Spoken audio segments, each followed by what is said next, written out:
Hello, today Kevin and I are back together again to talk about Social Security. It's an exciting topic for our pilots that are nearing retirement. You know, you're approaching retirement in the airlines. What should you be thinking about Social Security? How do we maximize that benefit? So we're going to have some question and answer today, Kevin, real quick, and hit the highlights. It's a very in-depth topic, but we're going to try to keep it a little bit brief today. Yeah, so if you talk with younger pilots about Social Security, they say, yeah, whatever.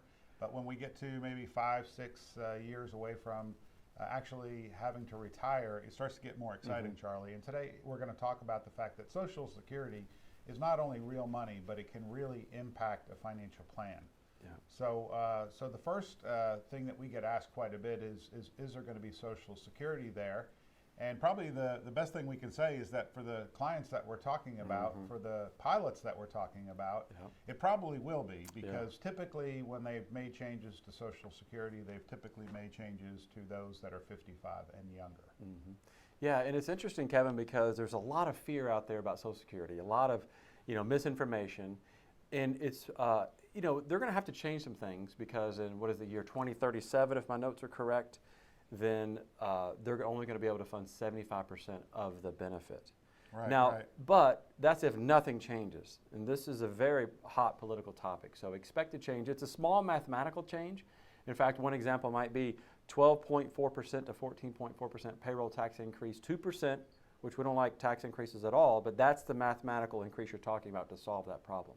Yeah, so what Charlie's saying is it's a more of a political hot button than it is a mathematical issue. It can be changed and fixed pretty easily. Yeah, so Kevin, our retiring pilots, when should they start? Hey, I'm 62, I can take Social Security benefits, I'm going to do that, right? Right, absolutely. Well, you could, but you're not going to get any money.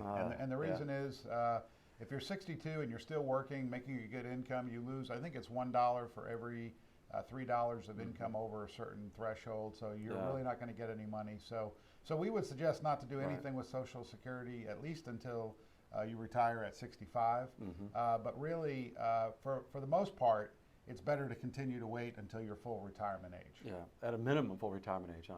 Right. So we'll talk about the increase there in a second. But what about the spousal benefit? You know, I'm married, and what does my spouse get if he or she has never worked? Are they going to get anything? Yeah, absolutely. So that's something a lot of people are not aware of, that the spouse will always get at least half.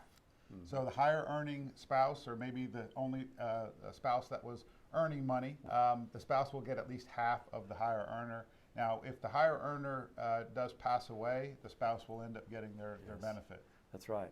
But even if the spouse never worked, they're going to get half of their other spouses. That's All right. So with the other one, what about taxes on Social Security? Am I going to owe taxes on my Social Security benefit? Yeah, so for most of the folks that we work with, probably be paying tax on 85% of their Social Security that they receive. I think the threshold now, married filing jointly, is $44,000, and above that, you let's say you receive $30,000 of income, you're going to pay tax on 85% of that $30,000. Yeah, so pretty much everybody we're talking to here, count on paying 80 of the benefit you receive. 85% will be taxable at whatever income tax rate you're paying. So that depends on your other income sources as well. So Kevin, what about some action items? What do we tell our nearing pilots, or pilots that are near retirement? What can they do? Give us 3 things that we can do today. Well, I can tell you the first thing I would do is run the numbers. Again, it is a lot more exciting when you know in a few years you will be receiving the money. And you need to be a little bit careful with these break-even calculators that are online if you are married, and that's because the break-even is a little bit more complex than the calculators make it. But you can see on the screen here, we're showing all the different choices somebody would have: retiring or taking Social Security at 62, full retirement age, or even waiting until 70. And there's major differences in the amount of money. And it really has a lot to do, Charlie, with the rest of the money that you have when you're looking at this. If you're a pilot, you have a lot of money, you have maybe military pensions, other pensions, it can really make that Social Security decision a little bit different. Yeah, and it also, we need to factor in, your spouse's age, the difference in ages. Are they younger, significantly older? So you've got to run the numbers, and like you and I have done this many times for our client families, and we've seen the value that Social Security is. Like you said, it's not exciting until you get to this point, and you see that lifetime value can be 1.2 to $2 million lifetime value Social Security for a married couple, depending on the work history. Yeah, and that's the highest we've seen. It is about $2 million for two spouses that are working and making really good money. But it can be for, I'll say, a normal a pilot couple where there's a pilot and then there's a spouse. We've seen it routinely be about $1.3 million, you know, if the life expectancy is realized. That's right. So number one, run the numbers. Kevin, number two, we've already kind of said, just wait till you're full retirement age. Again, if you're, that's generic advice, but if you're an airline pilot and you're retiring at 65, don't take it while you're working. Look at what your full retirement age is, and don't take it before that in general. And it might even make sense to wait till you're 70 because what is that, 8% per year from 66 to 70?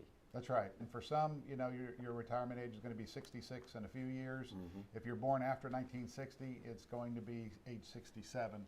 And if you get nothing else from this, taking it at full retirement age is usually a pretty doggone good decision. That's right. That's right. And the third takeaway step you're going to think about, and this is not really an action step, but think of it like you just talked about. It's not all about the break even. It's also about this is insurance against living too long.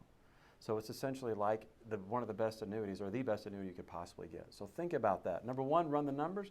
Number two, think about full retirement age or later. And number three, think of it not just mathematically break even, but as a longevity insurance.